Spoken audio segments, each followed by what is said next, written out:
Hi, I'm Augustus. I am traveling in the United States to listen to Americans I meet and to tell them about my candidacy for President of the United States in 2028. I'm here in Jefferson City, Missouri.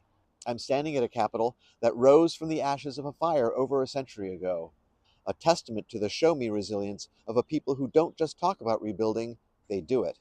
That kind of Missouri pragmatism is exactly what I'm here to learn from. A place that values results over rhetoric and expects you to prove your worth through your actions, not your promises. This is the 32nd capital of my 50 plus 1 capitals tour. My plan seems obvious and necessary to me, but for other presidential candidates, it could be considered unnecessary and maybe even a waste of time. The plan is to visit every capital in this country over the course of about 60 days, not to give motivational speeches, but to listen. I'm here to hear about the input squeeze tightening its grip on the Ozarks, the rising costs of land and equipment that make it harder for the next generation of Missouri ranchers to get started, and the small business owners from St. Joseph to Cape Girardeau who are wondering if the economy still has room for the independent spirit.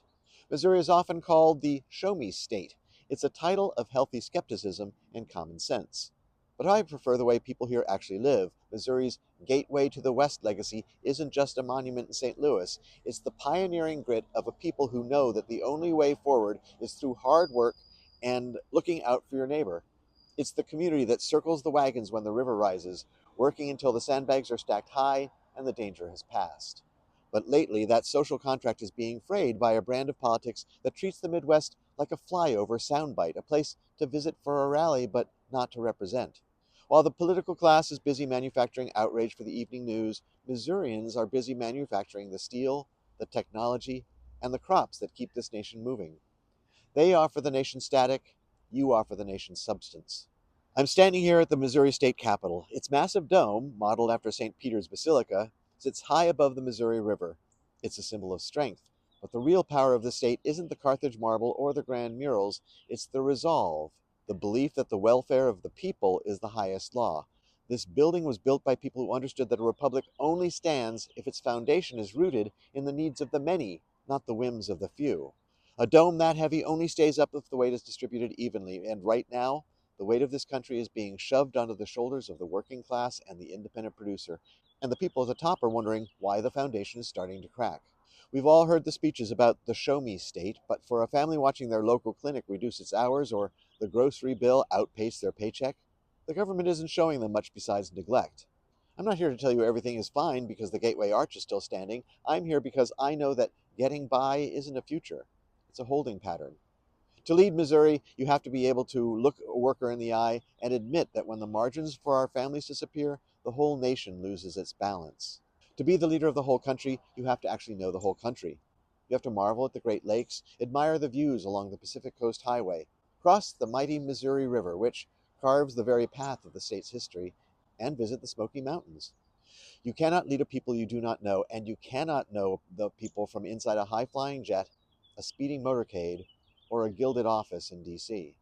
Having lived in 7 states and visited all 50 at least once before, I think I have a glimmer of understanding of who we, the people of the United States, are. But you can never stop learning. That's why I'm visiting each state again, and I will continue to do so both during my campaign and during my time in office. Now you might be thinking, who is this guy? As I said, I'm Augustus. I was born in New York State 65 years ago. Like you, I've spent much of my life working. I've seen presidents come and go and industries rise and fall. And I've watched as the people who keep this nation functioning, the drivers on our highways, the crews maintaining I-70, and the staff at your local school, are treated like data points, not human beings. You may be asking yourself, is he qualified? The Constitution says I am. You need to decide for yourself what qualified means to you. To me, for instance, being qualified means working as hard as I can to help the most people possible. Think about the people who meet in this capital or in Washington, D.C. How many of them are qualified in your eyes? How many of them are working to make your childcare manageable or your fuel prices affordable? It seems to me that many representatives have forgotten the primary requirement of their jobs, remembering who they represent. They shouldn't represent the lobbyists, they shouldn't represent their party, and they definitely should not represent the ultra rich. Your representatives and the President of the United States should represent you, period. I stand for the people, not for corporations who treat employees like disposable parts, not for the rich and ultra rich who treat the law as a suggestion, and not for the special interests who think their way is the only way. I believe in a land of freedom and opportunity, not a land where out of state interests squeeze the life out of towns you've called home for generations. Why consider an unaffiliated, unconventional candidate like me? Maybe because you're exhausted. You're sick of having to choose between generic candidate A and generic candidate B, neither of whom has had to decide between a medical bill and a mortgage payment. While a vote for a candidate who isn't a member of one of the two major parties can be scary, isn't it scarier to have to choose between bad and worse? Choose to vote for someone who will actually work to make your lives better. Vote from compassion, not fear. The motto of Missouri is Salus Populi Suprema Lex Esto. The welfare of the people shall be the supreme law. It's a powerful promise of a people who put the well being of their community first. But lately, it feels like that supreme law has been replaced by the law of the highest bidder, while the welfare of the average worker is being eroded by rising costs and falling support. It's time to ensure that the promise of this state reaches the people working two jobs just to keep the lights on and the future bright for their kids. I'm headed to Springfield, Illinois next. I have 18 capitals and many miles yet to go. If you see me in your state, don't just take a picture. Come over and say hello. Tell me what's keeping you up at night. Tell me what you want for your children.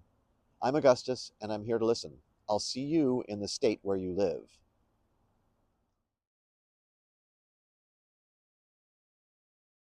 Trying again. Then when the I don't know what's going on there. Let's start again. Why is my eye doing that? It's like my right eye isn't working. Okay. While the welfare, oops, where are we?